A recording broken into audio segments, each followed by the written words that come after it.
Já aconteceu com você? Você ora, você clama, você busca a Deus com toda a sua alma. E do outro lado? Silêncio. Um silêncio que pesa. Um silêncio que te faz perguntar: Senhor, você está me ouvindo?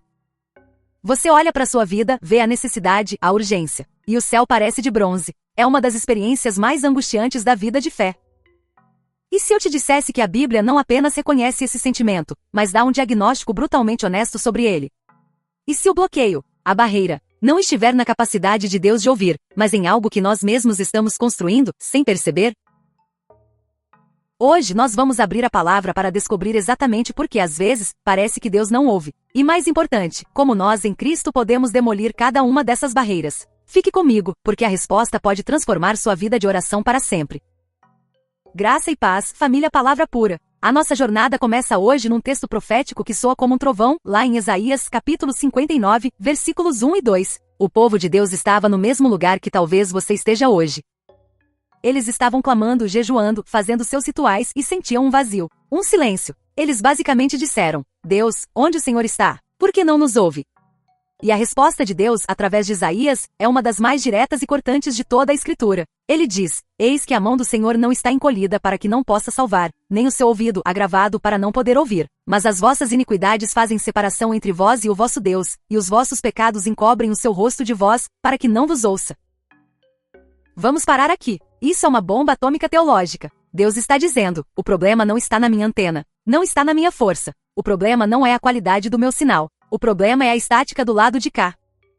Ele não está com o braço curto ou com o ouvido pesado. A questão não é falta de poder no céu, é a presença de uma barreira na terra. E essa barreira, diz o texto, tem um nome: iniquidade. Para entender a profundidade disso, precisamos mergulhar no idioma original no hebraico. Cada palavra aqui é uma chave. Quando a Bíblia fala da mão de Deus, está falando do seu poder em ação no mundo. É a mão que abriu o Mar Vermelho, que sustentou Daniel na cova dos leões. Essa mão continua poderosa. Quando fala do ouvido, não é apenas sobre captar som. No contexto da aliança, o ouvido de Deus é sua atenção pactual. É o ouvido atento de um pai para com o filho da promessa. Esse ouvido continua perfeito. Então, qual o problema? Isaías usa 3 palavras-chave devastadoras. A primeira é iniquidades, no hebraico avon. Essa palavra é poderosa. Não significa apenas um erro, um deslize. Avon carrega a ideia de algo torto, pervertido, uma distorção moral. Pense numa coluna que deveria ser reta, mas está curvada, deformada. É uma culpa que nos entorta por dentro, nos deforma espiritualmente. É um estado de desalinhamento com a retidão de Deus. A consequência dessa avon é a segunda palavra, separação, em hebraico badal. Essa é uma palavra de ruptura, de abismo. Imagina uma ponte que conectava 2 lados de um cânion, e de repente, essa ponte desmorona. Isso é badal. O pecado não apenas ofende a Deus, ele cria um abismo relacional. Ele corta a linha de comunicação. E o resultado dessa separação? É a terceira imagem. Deus esconde o rosto, panim em hebraico. Na cultura bíblica, ter o rosto de um rei ou de Deus voltado para você era sinal de favor, de bênção, de vida. O rosto escondido? Era sinal de desagrado, de juízo, de uma relação quebrada. E por causa de tudo isso, Deus não ouve, chama. E chama não é apenas escutar, é ouvir para responder, é o ouvir ativo da aliança. Percebe a estrutura? É um diagnóstico perfeito. Primeiro, Deus é totalmente suficiente. A culpa não é dele. Segundo, o diagnóstico humano. Nossas iniquidades, nossa vida torta, criaram um abismo. Terceiro, o efeito devastador. A relação está quebrada, a comunhão foi interrompida e por isso, a oração não é respondida. Não é falta de poder no céu, é incoerência de vida na terra. Essa é a verdade central de Isaías 59. E o que o texto nos chama a fazer? Arrependimento. Um arrependimento que não é só sentir-se mal, mas que ativamente reconstrói a ponte, que restaura a comunhão. Porque o problema da oração impedida nunca esteve no braço de Deus, mas sempre esteve no coração do homem. Mas talvez você pense: ok, isso foi para o antigo Israel. E para nós, hoje, debaixo da graça? Ótima pergunta. E a beleza da Bíblia é que ela mesma se interpreta. Vamos ver como toda a Escritura constrói em cima desse fundamento de Isaías, revelando as barreiras específicas que podem estar silenciando nossas orações hoje. A primeira barreira, o coração secreto. Vamos para os Salmos, o livro de orações de Israel. No Salmo 66, versículo 18, o salmista faz uma confissão de uma clareza assustadora. Se eu no coração contemplar a vaidade, o Senhor não me teria ouvido. Em outras traduções, se eu acolho a iniquidade no coração. Perceba a palavra, coração. Não é apenas sobre o comportamento exterior, o que os outros veem. É sobre aquilo que você tolera, que você nutre, que você acaricia em segredo.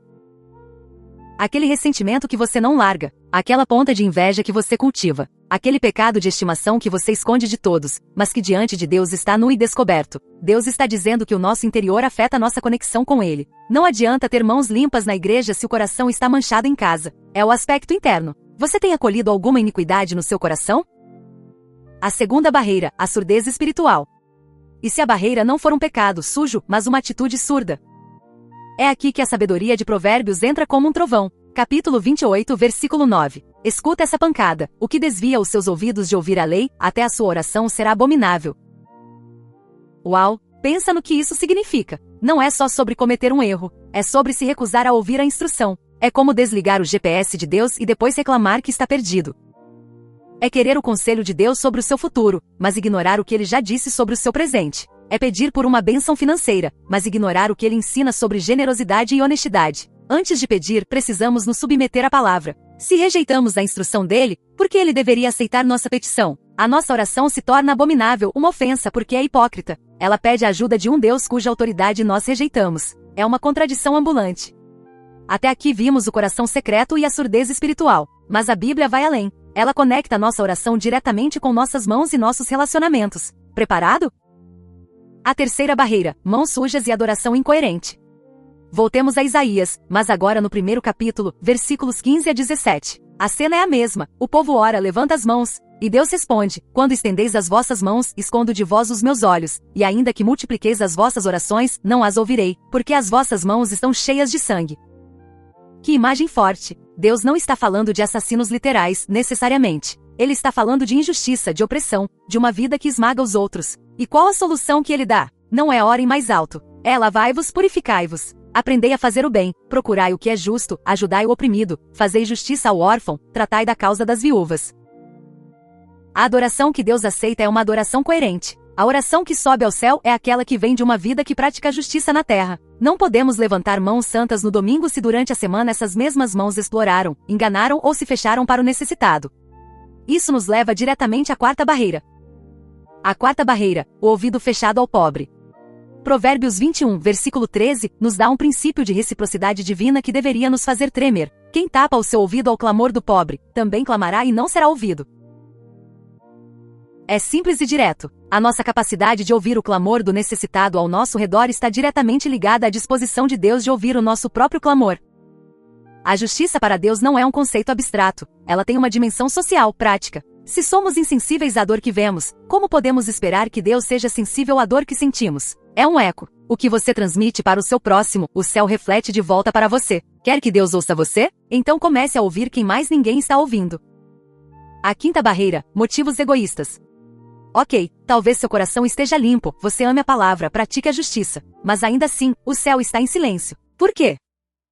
Tiago, o irmão do Senhor, nos dá outra chave no capítulo 4, versículo 3. Pedis e não recebes, porque pedis mal, para o gastardes em vossos deleites.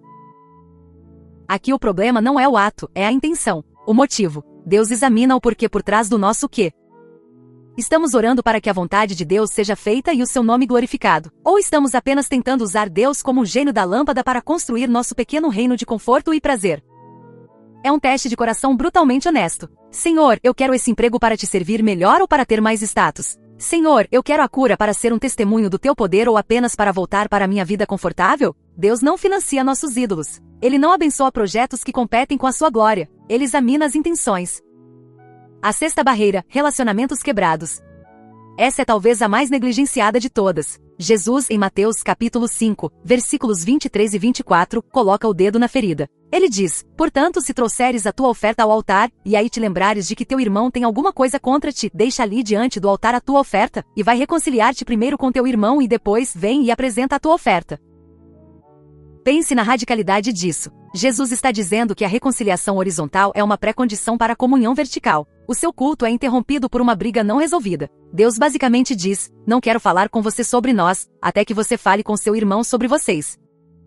Pedro reforça isso de forma chocante na sua primeira carta, capítulo 3, versículo 7, falando aos maridos: tratem suas esposas com honra, como co-herdeiras da graça para que não sejam impedidas as vossas orações. Até a sua ética dentro de casa, a forma como você trata seu cônjuge, afeta diretamente a sua linha de comunicação com o céu. Relacionamentos importam para Deus. E muito. Ouvindo tudo isso, coração secreto, surdez espiritual, mãos sujas, insensibilidade, motivos egoístas, relações quebradas, é fácil se sentir esmagado. Quem então pode orar? Quem de nós tem o coração 100% puro, os motivos perfeitamente alinhados, todas as relações em perfeita paz? João, no capítulo 9, versículo 31, registra uma máxima que era comum na época: sabemos que Deus não ouve a pecadores. Se a história terminasse aqui, estaríamos todos perdidos, condenados ao silêncio.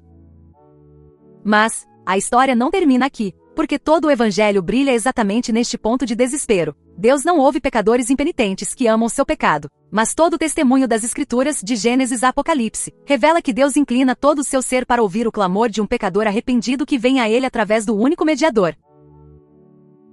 E aqui, família, brilha a esperança do Evangelho. Em Hebreus capítulo 4, versículos 14 a 16, somos apresentados a Jesus, nosso grande sumo sacerdote, aquele que é perfeito, santo, mas que pode se compadecer das nossas fraquezas. Lá em Apocalipse capítulo 8, versículos 3 a 4, vemos uma cena celestial incrível. Um anjo está diante do altar de ouro com um incensário, e a fumaça do incenso sobe com as orações dos santos.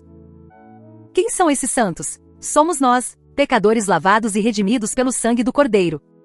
O acesso ao trono não é negado ao contrito, pelo contrário, o caminho foi aberto. A nossa oração, com toda a sua fraqueza e imperfeição, é pega por Cristo, purificada pela sua justiça, misturada com o incenso do seu mérito, e apresentada diante do Pai como um aroma suave. O problema da separação da Badal de Isaías 59 foi resolvido na cruz. Cristo carregou nossa avon, nossa culpa torta, para que pudéssemos ser refeitos à sua imagem. Ele removeu a separação para que pudéssemos desfrutar novamente do panim, do rosto favorável de Deus. E daí? Qual a ponte desse texto incrível para a mesa do nosso café da manhã, para o trânsito, para a nossa vida hoje? A primeira grande mudança é de identidade. Em Cristo, nós não oramos para tentar conquistar o ouvido de Deus. Nós oramos porque, pela cruz, nós já temos acesso. A nossa identidade fundamental é de reconciliados, de filhos amados. A oração deixa de ser uma tentativa de performance para se tornar uma conversa de aliança. Agora, a nossa luta não é para abrir o céu, mas para vivermos de um modo coerente com esse céu que já foi aberto para nós. Então, como fazemos isso? 5 aplicações práticas diretas para hoje.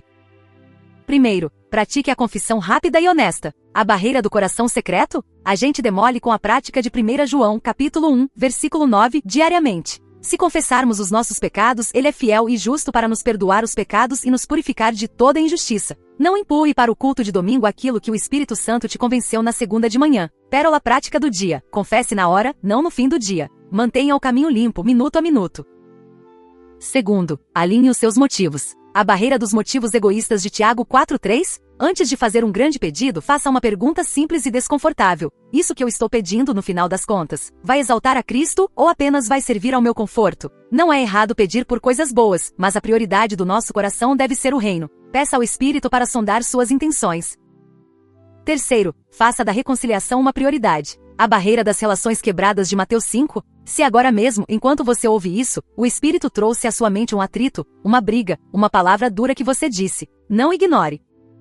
Pause este vídeo se precisar, mande aquela mensagem, faça aquela ligação, peça perdão. Lembre-se, a comunhão horizontal sustenta a vertical. Não deixe uma raiz de amargura bloquear sua conexão com o Pai.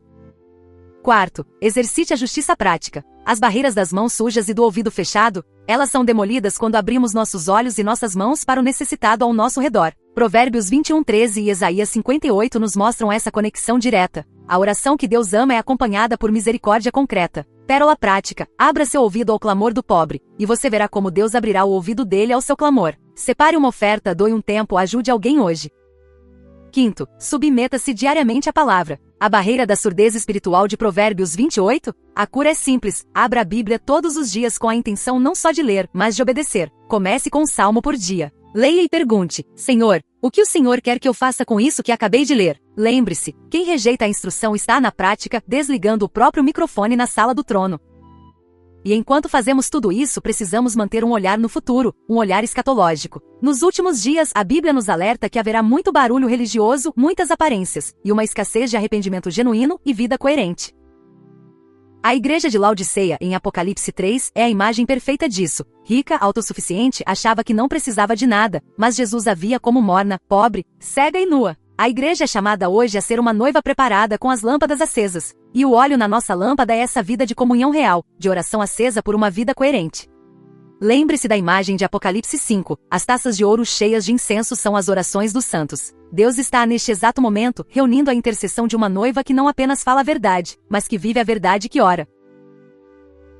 Então, no fim, tudo volta para o Evangelho. Cristo carregou nossa iniquidade para remover a separação. Ele nos deu, como diz Hebreus 4,16, ousadia para chegar ao trono da graça. Nossas orações sobem não pela nossa performance, mas pela poderosa mediação do Cordeiro de Deus. Por isso, o convite hoje é humilde, mas cheio de esperança. Volte-se. Limpe o caminho. Confesse. Reconcilie. Repare o que for possível. Realinhe seus motivos. Sirva alguém. Não para comprar o favor de Deus, mas porque em Cristo, você já é infinitamente amado e plenamente capacitado para viver assim. Porque quando limpamos o caminho, o céu deixa de ser um teto de bronze e volta a ser uma porta aberta. Agora, eu quero te fazer uma pergunta e gostaria muito de ler sua resposta nos comentários. De todas essas barreiras que conversamos hoje, o coração secreto, a surdez à palavra, a falta de justiça, os motivos egoístas ou as relações quebradas, qual delas mais te desafiou? Qual o Espírito Santo mais destacou para você? Compartilhar isso é um passo de humildade e ajuda toda a nossa comunidade a crescer junta. E se você quer continuar limpando o caminho da sua vida de oração, tem um outro vídeo esperando por você aqui na tela. Ele é o próximo passo perfeito nessa jornada. Clica lá e a gente se encontra. E claro, se esse tipo de mergulho na palavra, que conecta o texto bíblico com a transformação da nossa vida diária, faz sentido para você, se inscreva no Palavra Pura e ative as notificações. A gente faz isso aqui todos os dias.